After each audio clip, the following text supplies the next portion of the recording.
The Jedi proclaimed themselves guardians of the light, yet history whispered otherwise.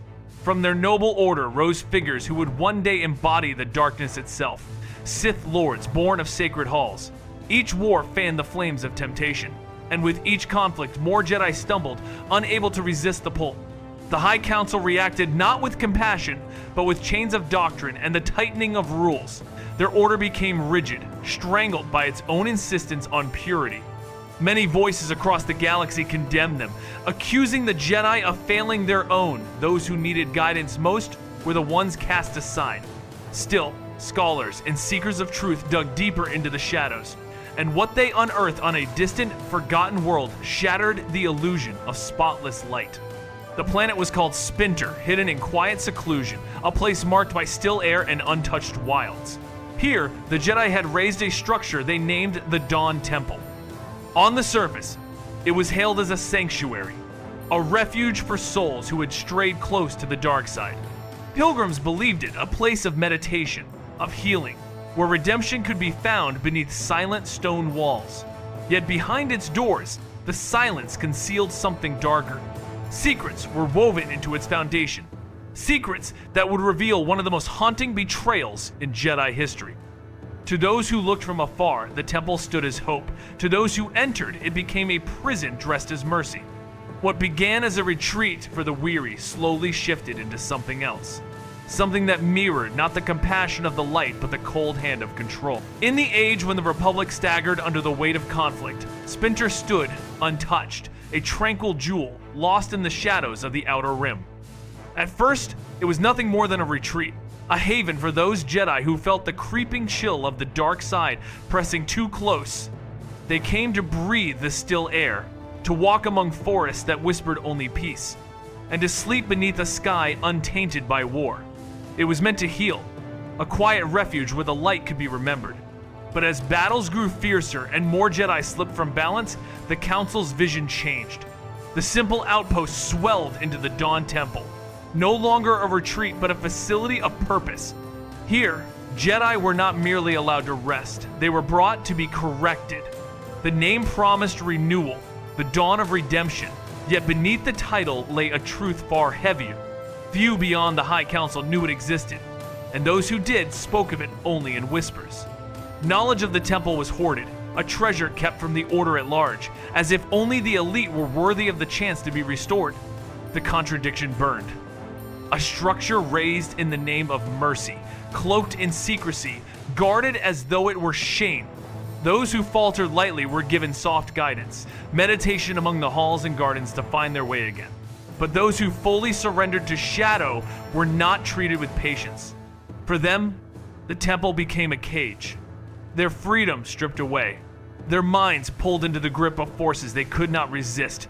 They were suspended in stasis, bodies frozen, thoughts invaded, all in the name of healing.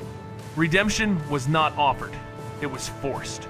To many, this revelation would strike at the very heart of what the Jedi claimed to be. Spinter was more than a retreat, it was a wound in the Order, hidden from sight. A secret the Council buried beneath layers of silence and control. Whispers of the Dawn Temple grew darker, the deeper one looked. It was not widely known, not celebrated across the galaxy, but kept instead to the shadows of the High Council's circles. They allowed only a chosen few to remember its name. A hidden sanctuary spoken of as if it were sacred, yet hoarded as if it were shameful. The contradiction was blinding, a place built to save Jedi, yet hidden from most of them. If mercy truly dwelled within its halls, why conceal it? Why not open its doors to all who stumbled? These questions tore at the myth of the Jedi, painting them not as guardians of compassion, but as keepers of secrets. For centuries, outsiders believed that a Jedi tempted by darkness faced exile or worse, punishment cloaked as justice. And yet, there was this temple, silent and unseen, where redemption could be claimed, but the truth was not nearly so kind. For those who merely brushed the edge of shadow, the halls felt like a retreat, soft meditation, gardens of silence. But for those who had fallen, the truth was prison. No trials, no expulsion, no freedom. The fallen were bound into stasis, bodies frozen like statues of despair, while unseen hands twisted their thoughts in the name of cleansing. To step into the Dawn Temple as one who had embraced darkness was to lose oneself entirely. To be reshaped not by choice, but by force. What was once a sanctuary became a place of chains, its secrets buried in silence. The Jedi, who claimed to walk only in light, carried within their history this dark contradiction, a temple of mercy that was also a machine of control. Within the walls of Spinter's temple, 3 guardians oversaw its hidden purpose. They were not ordinary beings, but luminous figures born of the Force itself, each bound to a role. The first was the Curator, an ancient scholar woven of silver blue light, draped in simple robes. His was the quiet duty of record-keeping, of maintaining the endless archives, ensuring supplies were counted, and guiding the rhythms of daily life. He was wise, yet distant, a shadow of a master whose authority extended only as far as scrolls and ledgers could reach. The second stood in radiant gold, a female Zabrak known as the Warden. Armor adorned her luminous form, a lightsaber at her side, symbols of battle, though she would never wield them in truth. She embodied vigilance, sworn to guard the temple from threats outside and within. Her voice carried the sharp weight of command, her presence the unyielding edge of discipline. She trained, she drilled, she prepared those who remained, as if war lurked at the gates of this secret place. And last was the jailer, most gentle and yet most terrible. He appeared as a short, elderly Miraluka woven of white fire, his face soft, his manner calm. Yet behind this mildness lay judgment itself.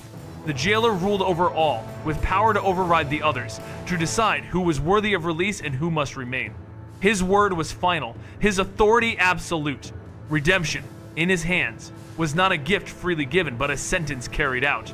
These 3 figures were the gatekeepers of the Dawn Temple, their luminous forms watching over a place that pretended to heal, but, in silence, bound countless Jedi in chains they could not see. To the galaxy beyond, the Jedi claimed purity, wisdom, and compassion. But inside Spinter's walls, another truth festered. The temple was spoken of as if it were a beacon of redemption, yet in reality it became an institution of control, its secrets buried even from most Jedi. It was not mercy to lock one into stasis forever. It was not compassion to twist a mind until only fragments of obedience remained. In the days of the Clone Wars, when the galaxy bled and countless Jedi faltered under the crushing weight of endless battles, the halls of Spinter filled. One after another, knights and Padawans who could not bear the strain were delivered to the temple. Few ever returned. The council said nothing, offered no explanation, their silence betraying what they wished never to be known. Within those walls, the Curator recorded, the Warden stood watch, and the jailer judged. Together, they carried out a program meant to erase the shadow by erasing the self. For those trapped within, it was not dawn, but endless twilight. And when the Republic fell and Order 66 swept the galaxy in fire, the temple was left behind, abandoned, forgotten. Stasis fields still hummed in silence, holding prisoners who would never wake. Jedi left to drift in timeless captivity, victims of a mercy that was never mercy at all. What was built as a retreat had become a scar, a reminder that even those who claimed to follow only the light were capable of shadows they would never admit. When the temple stood in silence after the fall of the Republic, its truth remained buried beneath rubble and secrecy. During the height of the Clone Wars, hundreds of Jedi were delivered there, some by choice, others by force, believing they would find healing. Instead, many were locked into shimmering prisons of light, their bodies stiff, their thoughts fractured, their very will reshaped.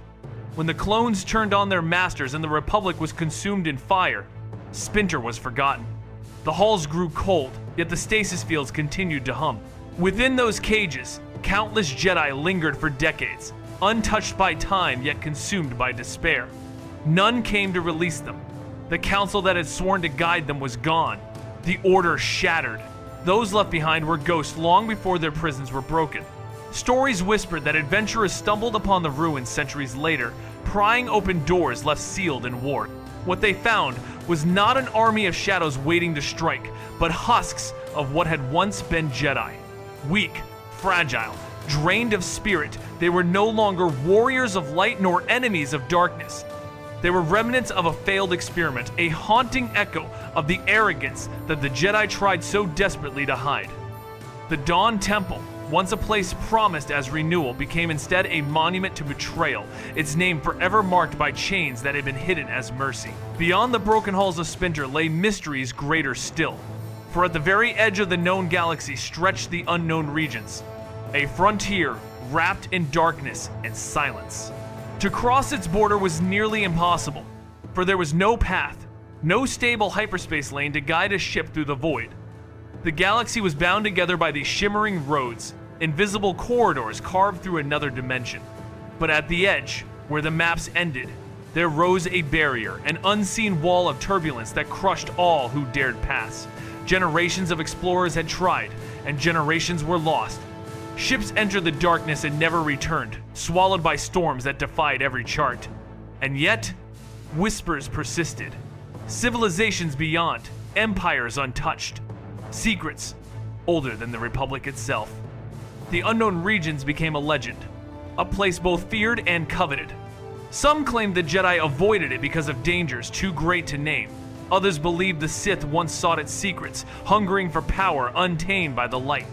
Whatever the truth, the barrier stood, a reminder that the galaxy most knew was not all there was.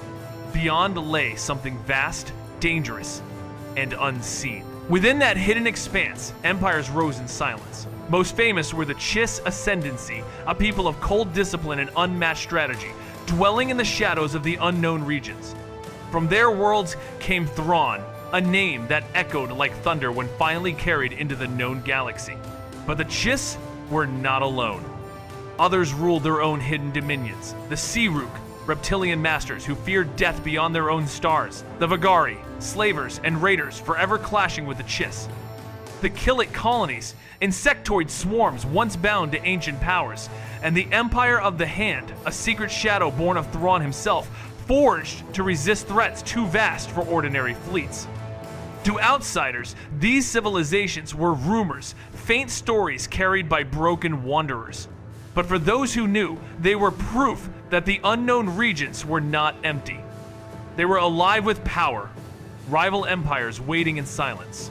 And among them loomed the greatest terror of all the Yuuzhan Vong, a people not of the galaxy at all, invaders from beyond, who despised technology and carried only living weapons immune to the Force itself. To step beyond the maps was not simply to sail into darkness. It was to enter a storm of civilizations, empires, and horrors, each waiting for the day the galaxy's fragile borders would bring. The Ssi-Ruuk Imperium carved its dominion among the shadows of the unknown regions, a society bound beneath the rule of their monarch, Shriftut. His reign was absolute, yet even he was chained by the struggle between elders and the Conclave, factions that demanded power in their own image. Their armies were vast, armored, and among the strongest in the hidden frontier. Yet they lived in terror of death beyond their sacred cluster of stars. For all their strength, they clung to home, unwilling to face extinction in alien skies. They fortified, defended, and waited, their eyes sharp, but their hands unwilling to stretch far. It was fear that shaped them, fear that kept them behind their own walls. To outsiders, they appeared mighty, but to themselves they were fragile, desperate to preserve what little they trusted. This contradiction became their shield, a people too powerful to break, yet too fearful to conquer. Their silence was not peace, it was dread, a dread that spread through every soldier, every council, every prayer whispered to their stars. In contrast, the Vagari were fire given form. Nomadic, restless, cruel, they swept through systems like a storm, leaving chains and ruin behind.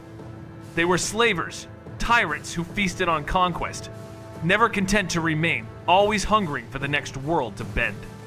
To the Chiss, they were a relentless enemy, a shadow that clawed at their borders again and again. Battles burned between them, fleets shattered, worlds scarred by their endless conflict. Thrawn himself rose as the blade to cut them down, turning their arrogance into defeat, unraveling their strategies with brilliance unmatched. Yet even broken, the Vagari did not die. They slithered back into the black corners of the unknown, licking wounds, waiting for vengeance.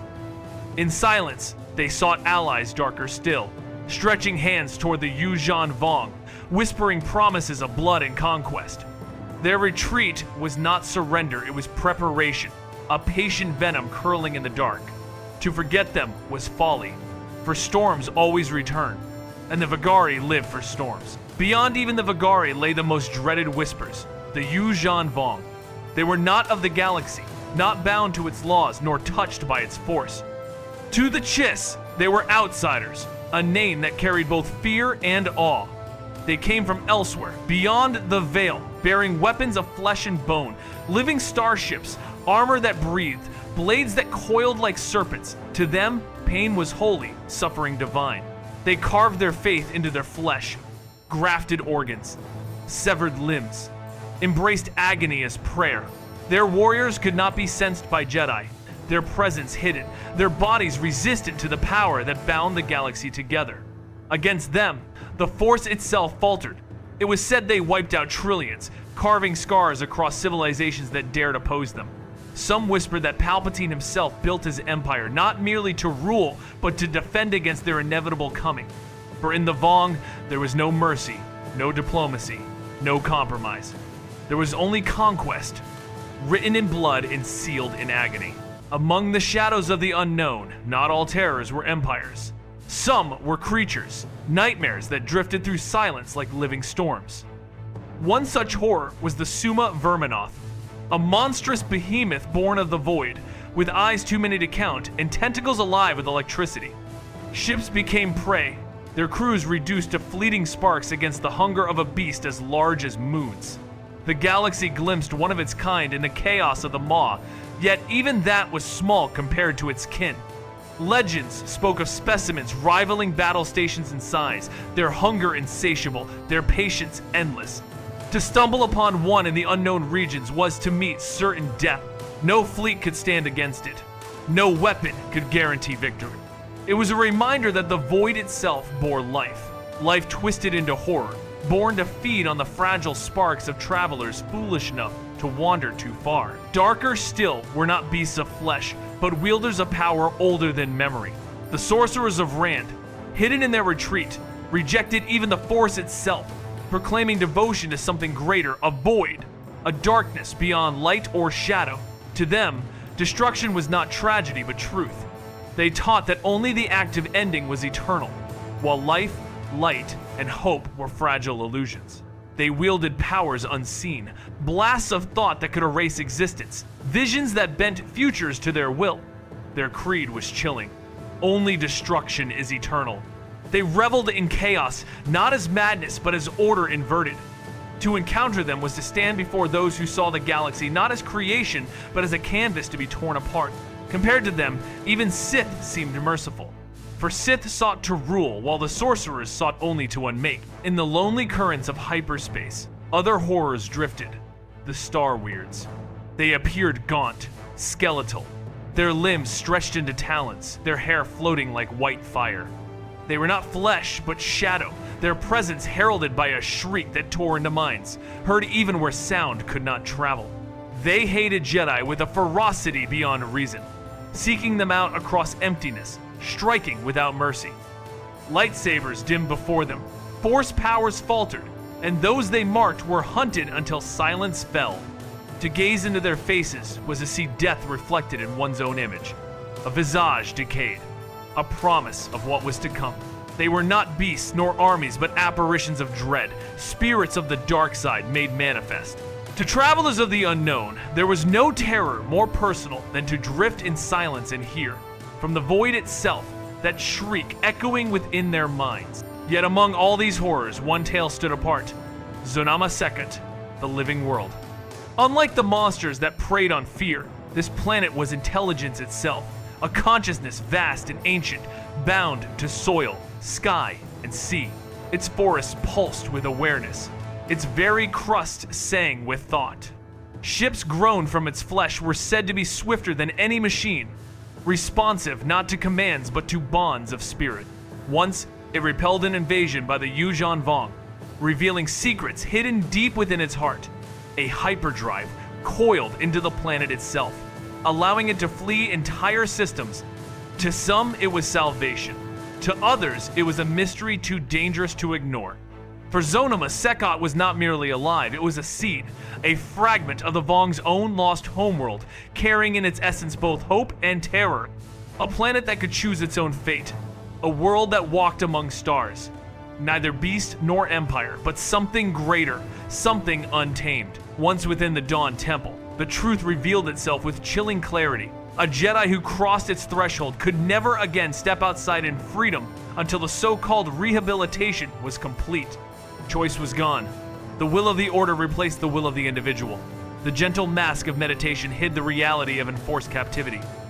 Stasis fields locked bodies in suspension, cold and unyielding, while the mind was bent under unseen pressure. The promise of healing became a sentence, the word redemption reshaped into command. Those who entered did not walk back into the galaxy by their own steps. They were released only when the temple itself judged them ready, if at all. During the Clone Wars, this grim sanctuary grew crowded. The endless battles, the weight of death and duty, broke Jedi in great numbers.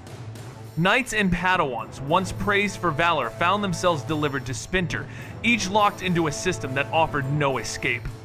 The war demanded sacrifice, and the temple became the quiet place where those sacrifices were hidden. As the galaxy burned, the number of admissions swelled, filling its silent halls. The very order that claimed to fight for freedom now bound its own, not with chains of iron, but with chains of secrecy. Yet only 3 guardians oversaw the vast responsibility of the temple: the Curator, the Warden, and the Jailer. Their forms glowed with the light of the Force, each carrying the weight of their roles. Together they maintained the system, 3 luminous figures presiding over countless captives. Their presence brought structure and authority, but also a haunting reminder that no living council stood over the process, only echoes, gatekeepers forged of light and will, each bound to duty without question. The Curator appeared as an elder, robed simple yet dignified, his entire form shimmering in silvery blue radiance. His voice carried calm, his task precise: to preserve records, manage archives, oversee supplies. He was a figure of order, tending to the temple's memory, ensuring nothing was forgotten. Yet in his endless catalogs lay a silent cruelty, for he recorded without judgment, without dissent, keeping careful track of those locked in stasis. His hands did not punish, but his silence bound him to the machine of the temple as surely as any chain. The Warden shone in golden armor, a female Zabrak whose stance was unyielding, her form radiating the authority of a warrior. At her side hung a lightsaber symbol, not weapon, for her body was only light. She stood as the shield of the temple, sworn to defend it from threats without and rebellion within. She trained those who remained, guided them through combat routines, and kept the gates sealed against all intrusion. Her duty was security, her mind set on discipline. If the Curator preserved memory, the Warden preserved order, and her presence carried the sharp edge of vigilance. She was no healer, no guide. She was the silent guard who ensured that none could escape. The Jailer was the last and most haunting of the 3, his form woven of white fire, shaped as a small and elderly Miraluka. At first glance, he seemed the gentlest, mild in voice and posture, his presence calm as still water. Yet his power exceeded the others, for he carried not only authority but judgment itself. The Curator recorded, the Warden guarded, but the Jailer decided. His word could overrule, his will could bind or release. He was designed to oversee the very soul of the temple, to guide the broken back into light or to keep them caged until nothing remained but obedience. Those who approached him found kindness in tone, but beneath it lay the weight of absolute control. For in his hands, redemption was not choice but decree. The Jailer listened, yes, but his verdict shaped fate, and none could resist. His purpose was spoken as mercy, to tend to Jedi who had lost their way, to soothe them back towards serenity. But serenity offered through compulsion was not peace. The Jailer judged worthiness, not the Force, not destiny, but his own measure. A Jedi might plead, might show fragments of light, but unless the Jailer deemed them sincere, the stasis fields remained, the mind bent further. Redemption became a narrow gate, one that demanded surrender of self. For many, the chance of release was little more than illusion, a promise spoken but never truly given. The temple's brightest figure was also its most merciless judge, cloaking captivity beneath the gentle hand of care. Together, the 3 guardians formed a trinity of control. The Curator ensured the records of every captive remained flawless, each life reduced to a line in archives. The Warden sealed the gates, maintained the training routines, and stood vigilant as protector. The jailer decided who could ever see freedom again. Between them, no plea could slip, no resistance could last. The temple was a machine, and the guardians were its gears. They spoke softly, acted with duty, and appeared benevolent, yet their work bound Jedi for decades. Their light casting shadows far darker than they admitted. The temple was presented as a sanctuary, but under their rule, it was a prison gilded with light. The tragedy deepened when war's end came. Order 66 swept across the galaxy, shattering the Jedi in fire and betrayal. The Dawn Temple, hidden and isolated, was abandoned, its halls falling silent. But the stasis fields remained, humming softly, holding their captives still. Hundreds of Jedi, caught in suspension, were left forgotten, bodies frozen, minds trapped in endless twilight. The Guardians, echoes of the Force, lingered in duty long after the Order itself was gone. The galaxy moved forward into the reign of Empire, but within Spinter's walls, time stood still. The prisoners had no release, no judgment, no freedom, only the endless hum of the fields that bound them. Centuries might pass before the temple was rediscovered. Adventurers stumbling upon its halls found not warriors waiting to rise, but shadows of what had once been Jedi. Those freed were frail, their power diminished, their spirit fractured. They had survived in body, but their identity had been drained by decades of captivity. What had begun as a promise of healing revealed itself as one of the Jedi Order's most damning failures. The Dawn Temple was not sanctuary, but scar. Proof that even those who claimed loyalty to the light could hide darkness within their own house. In secrecy, in silence, the temple betrayed the very values it was meant to uphold. Its guardians preserved it faithfully. But what they preserved was not redemption, it was the memory of chains. When the veil of the Dawn Temple finally closed, the story of hidden chains faded into whispers. Yet beyond that silence lay a horizon even darker, the unknown regions. At the edge of every charted map, stars gave way to void, and the galaxy ended in a storm of turbulence no navigator could pierce. Hyperspace itself, the lifeblood of travel, faltered there. The lanes that bound worlds together dissolved into chaos, shifting, collapsing, reforming with no logic the living could follow. To cross that barrier was to step into blindness, where gravity twisted, storms devoured ships whole, and the very fabric of the void resisted intrusion. And yet, legends persisted. Explorers who claimed to glimpse shapes beyond, rumors of civilizations that had grown in silence, untouched by Republic or Empire. The unknown regions were no empty wasteland. They were a mirror turned away, hiding empires and horrors that could reshape everything known. For the Jedi, for the Sith, even for Palpatine himself, it was a frontier of both promise and terror. The Dawn Temple's secrets seemed small compared to the expanse that stretched beyond the barrier, where every rumor could be a truth more dangerous than any war fought in the galaxy's heart. Among the civilizations concealed within that storm, none stood taller than the Chiss Ascendancy. Cold, disciplined, and calculating, the Chiss carved order out of chaos, building their empire in silence while the Republic faltered far away. Their fleets moved with precision, their minds trained to anticipate and dismantle any threat. To most of the galaxy, they were nothing but myth, whispers of blue-skinned strategists dwelling in hidden stars. Yet their power was real, and their legacy would one day stride into the known galaxy in the form of Grand Admiral Thrawn. For centuries, the Ascendancy remained aloof, striking only when survival demanded it, defending their borders with ruthless efficiency. They were a people who measured every action, never striking in haste, yet never failing once they chose to act. In the unknown regions, their presence was both shield and sword, a silent empire standing guard against threats others could not even name. The Chiss knew what the Republic ignored, that beyond the storm, danger stirred and only vigilance could prevent collapse. Yet the Chiss were not alone in the hidden expanse. The Ssi-Ruuk Imperium stretched across clusters of stars, reptilian rulers who blended faith and tyranny into a single chain. Their society bowed before the Shrif Toot, a monarch whose every word bound the people, though he himself was locked between the ambitions of elders and the authority of the conclave. Their armies were mighty, their machines of war feared, yet they carried within them a haunting dread, the terror of dying beyond their sacred stars. To perish outside their own cluster was unthinkable, and so they fortified their borders, strong but hesitant, powerful yet paralyzed by fear. Their fleets glistened with strength, but they fought only to defend, never to conquer beyond their chosen sky. In this contradiction lay their weakness, a fortress that could never expand, an empire destined to guard itself but never to grow. To outsiders, they seemed invincible, yet to themselves they lived always under the shadow of extinction should they dare step beyond the light of their own suns. Where the Ssi-Ruuk clung to their stars, the Vagari moved like wildfire. They were nomads, slavers, and conquerors, never content to remain, always searching for the next victim to bind.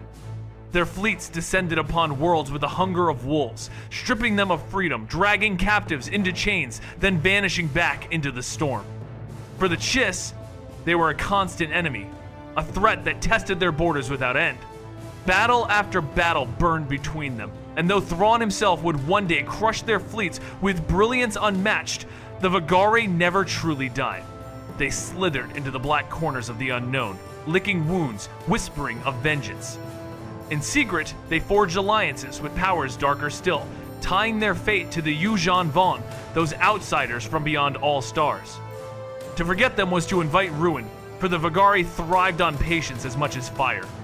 They were the storm's restless hand, a reminder that not all empires stood still. Some burned endlessly, leaving scars wherever they passed. Beyond these empires rose a terror that dwarfed them all, the Yuuzhan Vong. They were not of this galaxy, not bound to its force, not chained to its laws. They came from elsewhere, carrying only living weapons, starships of flesh, blades that writhed like serpents, armor that breathed and bled. To them, pain was sacred, suffering holy. They carved devotion into their skin, grafted organs, severed limbs, remade themselves in endless agony. Their warriors could not be touched through the Force, their presence invisible even to the strongest Jedi. Against them, power itself faltered. It was said they slaughtered trillions, leaving civilizations in ruin, scars carved into the galaxy itself. To some, whispers claimed Palpatine built his empire not to rule, but to prepare for their coming. For when the Vong moved, they did not negotiate, they did not yield.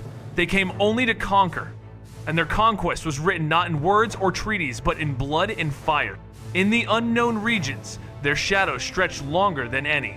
A promise that the true darkness of the void was yet to come. The Killiks were among the strangest remnants scattered into the unknown regions. Insectoid, hive-minded, endlessly industrious, they had once spread across the galaxy under the guidance or enslavement of the Celestials. Carried as laborers, they dug mines, built monuments, and served powers that towered beyond even the Jedi or Sith. When their masters faded into myth, the Killik survived in fragments, colonies abandoned in forgotten corners. In the unknown regions, they built anew, their swarms buzzing across hidden worlds, binding all who joined into their collective. Theirs was not conquest by blade, but by absorption. To be taken by the Killiks was to lose the self, to be swallowed into the hive until one's thoughts were no longer one's own. Even the beings known as the Son and Daughter, incarnations of light and dark, once bent the Killiks to service, wielding their swarms like tools. This legacy remained in their collective memory, a whisper of servitude that shaped their endless building. For travelers who stumbled upon a Killik colony, danger came not in violence, but in the slow, inevitable pull toward union, a seduction into the hive from which no individuality could ever return. In this vast and fractured frontier, one vision of unity emerged, forged by Thrawn himself, the Empire of the Hand. Conceived not as a puppet of the Republic or even of the Emperor. It was his creation, a shadow empire hidden among the unknown stars. With discipline and strategy, Thrawn wove together human settlers, Chiss allies, and remnants of forgotten civilizations, all sworn to resist the greater threats he knew would one day come. It was not tyranny for power's sake, but a wall against the storm. Every fortress, every fleet, every decree was shaped by the calculation that the galaxy would need a bulwark stronger than any republic, sharper than any Jedi council. The Empire of the Hand remained hidden, unseen by the greater galaxy, but it was real, and its purpose was survival. Where others saw the unknown regions as chaos, Thrawn saw them as preparation, a crucible where only the strongest strategies could endure. To those who followed him, it was hope. To those who opposed, it was inevitability. The Empire of the Hand was less an echo of Palpatine's order than a prophecy of the wars yet to come. But not all powers in the unknown regions were empires of order. Some were cults, bound not to stars but to annihilation itself. The Sorcerers of Rhand were one such sect, their creed stripped of compassion, their worship devoted to destruction. They rejected the Force as Jedi and Sith understood it, claiming allegiance to something greater, a void they called simply the Dark. To them, creation was fleeting, fragile, doomed to collapse. Only destruction was eternal. Their powers were whispered in terror, blasts of psychic energy that could erase a being entirely, visions that allowed them to pluck a future from countless strands and make it real through will alone. Their doctrine taught that to destroy was not cruelty but truth, and that every act of annihilation was alignment with the universe's deepest law. To face a Sorcerer of Rhand was to face not a soldier but an executioner of existence. One who saw every life, every world, as temporary clay waiting to be shattered. Even Sith hungered for dominion, but the Sorcerers hungered for nothingness itself, and in that hunger they revealed a horror greater than conquest, the worship of the end. In the lonely corridors of hyperspace, another terror drifted starwards. They were not of flesh, but of malice given form. Gaunt wraiths with skeletal frames and hair like burning white flame. Their clothes floated in tatters as they stalked the void, their talons gleaming, their mouths stretched wide in silent screams. And yet the silence was deception, for their shriek was heard not with ears but in the mind, a piercing cry that drove terror into hearts. They hated Jedi above all, hunting them with a focus bordering on obsession. Lightsabers faltered before them, Force power slipped away as if striking against air, and those marked by a star weird were rarely seen again.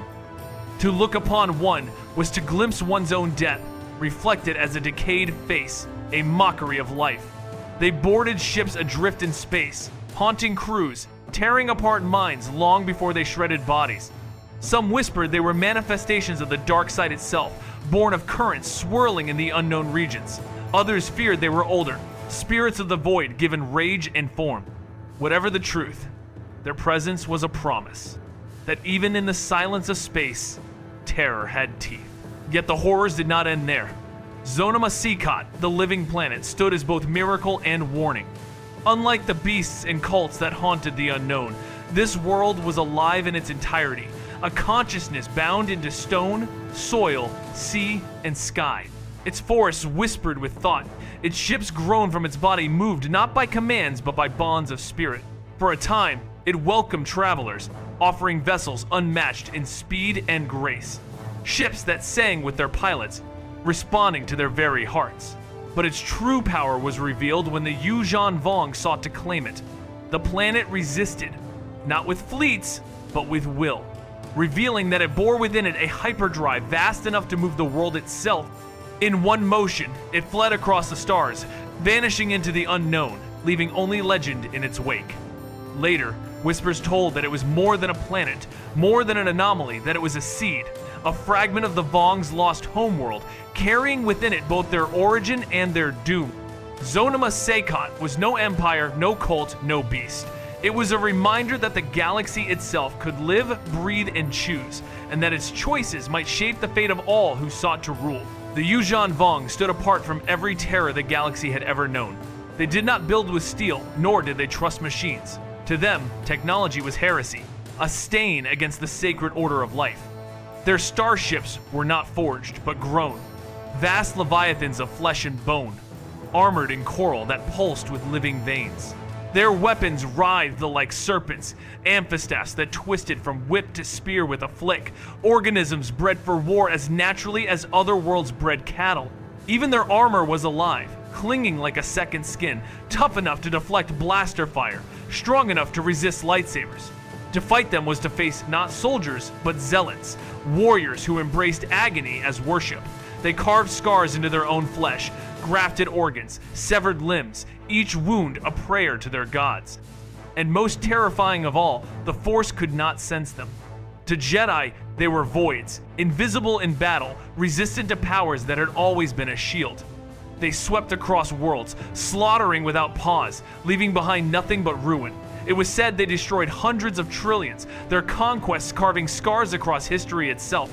Against them, even the mightiest fleets faltered, for no strategy could account for an enemy immune to the very power that bound the galaxy together. The galaxy whispered that Palpatine himself feared them. To the galaxy, he was Emperor, master of Sith secrets, builder of superweapons. Yet hidden in his designs lay hints of preparation, shadows of a threat far greater than the rebellion. Why construct the Death Star so swiftly, so obsessively, when the Empire already ruled by fear? Some whispered it was not meant to crush dissidents, but to stand against a foe unlike any other. A weapon vast enough to shatter planets might be the only answer to fleets of living warships immune to conventional power. In Palpatine's vision, the galaxy could not survive fragmented. It needed one rule, one hand, one weapon strong enough to turn aside the storm he had glimpsed. Whether through vision or secret contact, the Emperor knew the Vong would one day come. To his mind, tyranny was not only ambition, it was survival, the only defense against a darkness that even Jedi could not see. But Palpatine was not alone in recognizing the shadow. Thrawn, the Chiss tactician, knew of the Vong long before their arrival. His people called them the Far Outsiders, invaders beyond the veil, and they had already felt the edges of their threat. Thrawn's strategies, his empire of the hand, every maneuver he made in the unknown regions was shaped by this knowledge. To him, the Empire was not simply a political machine, it was a shield, a weapon that must be sharpened before the storm arrived. Unlike Palpatine, he did not hunger for domination of the galaxy for its own sake. He hungered for preparation, for unity against the one enemy he knew could unravel everything. When he studied art, when he dismantled fleets with a glance, it was not arrogance, but necessity. For Thrawn knew that against the Vong, hesitation would mean extinction. Every victory, every alliance, every fortress built in silence was a stone in the wall he hoped would hold when the storm finally broke. Yet while Sith and Chiss plotted, the unknown regions harbored terrors that dwarfed even the ambitions of emperors. Among them, the Summa-verminoth loomed, titans born of void and hunger. Their size rivaled battle stations. Their tentacles bristled with crackling energy. Their countless eyes glowed like dying stars. To stumble upon one was to be swallowed whole. Fleets reduced to wreckage, clinging to its limbs like insects caught in amber. The galaxy had glimpsed their kind in the Maw, where a smaller beast had risen during the chaos of smugglers' tales, but legends told of others, greater still, lurking deeper in the storm. No superweapon could easily end them. No fleet could hope to outlast their patience. They were predators of eternity, feeding not on conquest but on survival, waiting in silence until prey drew near. Compared to them, wars seemed petty. The struggles of Jedi and Sith nothing but sparks against a cosmic hunger that had endured for millennia. It was in the face of such enormity that the contradictions of the galaxy became clear. The Jedi claimed purity but built prisons like the Dawn Temple. The Sith claimed power but feared enemies they could not master. Palpatine built weapons of destruction under the guise of empire, yet perhaps as shields against a greater foe. Thrawn forged unity in shadows, not for glory, but for survival. And beyond them all, the unknown regions pulsed with empires, monsters, and cults, each carrying truths that could shatter the fragile balance of the galaxy. What lay beyond was not simply danger, but revelation that the galaxy was not the center, not the whole, but only one piece of a far larger storm. The unknown was not empty, it was full, crowded with life, with hunger, with ambition. And one day, its gates would open, and all the secrets buried in silence would surge forth to claim their place among the stars. The Sorcerers of Rhand stood as a reminder that not every threat carried fleets or beasts. Some wielded belief as their weapon. They were cloaked in secrecy, dwelling in their Nile retreat, where they whispered prayers not to gods of light or shadow, but to the dark itself, a concept older and colder than the Force. To them, creation was weakness, fleeting and false, while destruction was eternal, the one truth that could not be undone. Their teaching stripped away compassion and replaced it with inevitability. The universe exists only to be unmade. Those who followed this path claimed powers beyond comprehension, blasts of thought that could erase a being entirely, visions that allowed them to shape futures by choosing which strand of possibility would unravel into reality. To face them was to face zealots of annihilation, ones who believed mercy was illusion and even survival was only delay. Jedi and Sith alike feared them, for they did not seek rule, nor revenge, nor conquest. They sought only to fulfill their creed that all things must end, and through their hands, the universe would be true. In their silence, they were more chilling than any army, for armies at least had purpose. The sorcerers carried only the void. Travelers of the void feared the Star Weirds with an older dread. They were not empire, nor cult, but apparitions that haunted hyperspace like banshees. Tall, skeletal, their hair floating upward in impossible flames, their rags trailing like banners of decay. They drifted in silence until they shrieked. That sound pierced not ears but minds, tearing into thought itself, leaving crews trembling before their instruments, unable to resist. They despised Jedi above all, drawn to them with an obsession that defied reason. Lightsabers failed, Force powers sputtered, and those chosen as prey rarely escaped. To see one's own face reflected in their hollow gaze, decayed and rotting, was to know death before it struck. They boarded vessels in silence, striking with claws that shredded both metal and spirit. Some scholars whispered they were born of the dark side itself, spawned from centuries of violence pooling in the unknown regions, while others claimed they were older still, fragments of the void given rage and hunger. Whatever their origin, the lesson was the same. The unknown was not only a frontier of civilizations, but a graveyard of nightmares that stalked the living with no purpose but destruction. Beyond beasts and specters, entire worlds carried consciousness, and none more striking than Zonama Sekot. Unlike the empires that thrived on control or the cults that worshipped endings, Sekot embodied life itself. Every forest, every mountain, every storm was part of a single vast awareness, shaping and reshaping ships grown from its own essence. These vessels did not obey commands like machines. They bonded with their pilots, moving as extensions of their spirit.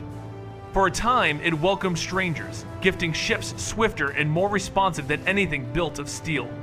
But when the Yuuzhan Vong sought to conquer it, the planet revealed its greatest secret: it could move. A hyperdrive woven into its very body carried it into the unknown, fleeing across the stars as though the world itself chose survival. To some, this was miracle, proof of the Force's living will. To others, it was terror that a planet might decide its own fate, abandoning all who could not keep up. Sekot carried within it not just life, but legacy, for it was said to be a seed of the Vong's own lost homeworld, a fragment that embodied both their beginning and their possible end. In these tangled histories, Palpatine's obsessions grew clear. His rule was not merely tyranny for its own sake. The Death Star, the fleets, the secrecy, all of it might have been preparation.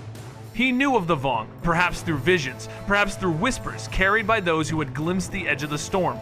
To him, the galaxy could not afford division. Only Iron Control could unify it against the threat that no one else would see. His cruelty was real, his ambition undeniable, but within it lay calculation. To Palpatine, the Jedi were too blind, too idealistic to prepare.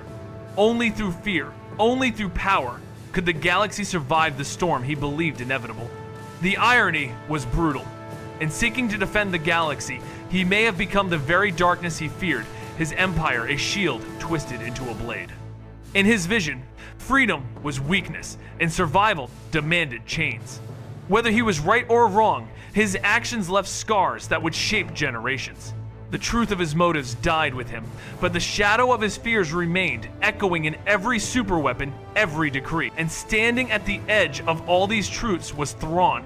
Unlike Palpatine, his ambition was not conquest for its own glory, but preparation. The Chiss strategist had seen the outsiders, had studied their ways, and understood that the galaxy was unready. His brilliance was not in raw power, but in clarity of thought, in the ability to read cultures through art, to dismantle fleets with a glance, to weave strategies like threads in a tapestry only he could see. Where others underestimated, Thrawn anticipated. Where others reacted, he prepared. In the unknown regions, he built the Empire of the Hand, not as a throne for himself, but as a fortress for all. He knew the storm was coming, and he bent every alliance, every fleet, every deception toward that truth. To the rebellion, he was terror. To the Empire, he was indispensable. But beneath it all, he was something rarer still, a mind that sought to preserve the galaxy, not by trust in the Force, nor by faith in tyranny, but by sheer mastery of strategy. In Thrawn's shadow lay both hope and dread, for if the galaxy was to face the terrors beyond, his hand might be the only one steady enough to guide it through. The unknown regions were more than a frontier, they were a crucible, a place where every law of the galaxy was tested and often broken. Hyperspace, once the lifeblood of travel, became treacherous, riddled with storms that swallowed fleets and anomalies that bent routes into labyrinths. To most, this made the region impossible to chart, a wall that barred entry. But to the Chiss and to Thrawn, it was a proving ground. Every journey demanded calculation. Every risk demanded foresight. Here, civilizations grew in silence, untouched by the Republic, their cultures hardened by isolation and threat. The Republic saw disorder in the chaos and turned away, unwilling to invest. But in truth, the unknown was alive, full of powers that could rival any Senate or Council. It was a galaxy within a galaxy, waiting, watching, and preparing in its own way. The Jedi called it dangerous, the Sith called it opportunity, but the truth was simpler. The unknown was honest. It showed the galaxy what survival without rules looked like. Among the horrors of this expanse, none unsettled more than the Mingle, the gray slime said to be extra-dimensional. It was no empire, no beast bound by hunger alone, but an infection of consciousness, a hive mind that spread through flesh and shadow. It entered bodies through pores, mouths, wounds, consuming from within, digesting the mind before the body. Victims became husks, brittle shells animated only by the will of the thing inside. Entire planets had fallen, oceans replaced by rivers of gray corruption, fleets of derelict ships orbiting worlds it had consumed. Worse than its hunger was its cruelty. It delighted in torment, reanimating corpses to torture the living, playing with emotions to trick prey into doom. It was said to know ancient languages, to whisper of histories long buried, as if it had lived through every age of the galaxy. Some claimed it was born of the dark side, others that it was older, a predator from beyond dimension. Whatever its origin, its truth was simple. It could not be reasoned with, and its goal was absolute dominion. In the unknown regions, the Mingle was not just a horror, it was a warning that even existence itself could be unmade from within. The Jedi, in their archives, spoke little of these dangers. To admit them would be to admit their blindness. The Sith, in their ambition, saw weapons where others saw nightmares. Palpatine saw preparation, a galaxy chained for survival. Thrawn saw discipline, strategies woven to counter storms others would not face until it was too late. Each interpreted the unknown through their own lens, but the truth was larger. The unknown was not aligned to light or dark. It was its own order, a balance of empires, cults, beasts, and worlds, each pursuing survival in its own way. To step beyond the maps was not merely to travel into danger, it was to confront the reality that the galaxy was never the center, never the whole. It was a reminder that arrogance, whether Jedi serenity, Sith domination, or Republic politics, was small before the vastness of creation. And that vastness would not stay silent forever. When whispers of the Yuuzhan Vong began to bleed into the edges of known space, every vision became prophecy. The Jedi could not sense them, the Senate could not see them, but Palpatine and Thrawn both prepared in silence. The Death Star, the Empire of the Hand, the secrecy of both rulers all pointed to the same truth. The galaxy was not safe. The Republic had fallen because it ignored the cracks, and the Empire was born to seal them with fire. Yet even in this, contradiction reigned. The Jedi, meant to guard peace, had built prisons. The Sith, meant to hunger for power, may have sought to shield against annihilation. And in Thrawn, an alien commander rose as the galaxy's most human protector, not because of compassion, but because of clarity. The Vong were not coming to rule, they were coming to erase. And in that truth, every ideology, every creed was stripped bare. Only survival mattered. In the end, the unknown regions stood not as myth, but as mirror. They reflected the flaws of the Jedi, the ambitions of the Sith, the fears of Palpatine, and the genius of Thrawn. They were the place where empires lived and died in silence, where horrors drifted unseen, where living planets chose their own fate. To speak of them was to speak of the galaxy's future, for what lay beyond the veil would one day shape all within it. The Dawn Temple had shown the hidden darkness of those who claimed to serve the light. The Vong revealed the fragility of powers bound by the Force. And Thrawn, standing at the threshold, proved that only preparation, only vision, could guard against the storm. The unknown was not empty. It was waiting. And when it moved, the galaxy would learn that its greatest battles, its greatest truths, and its greatest failures had only just begun.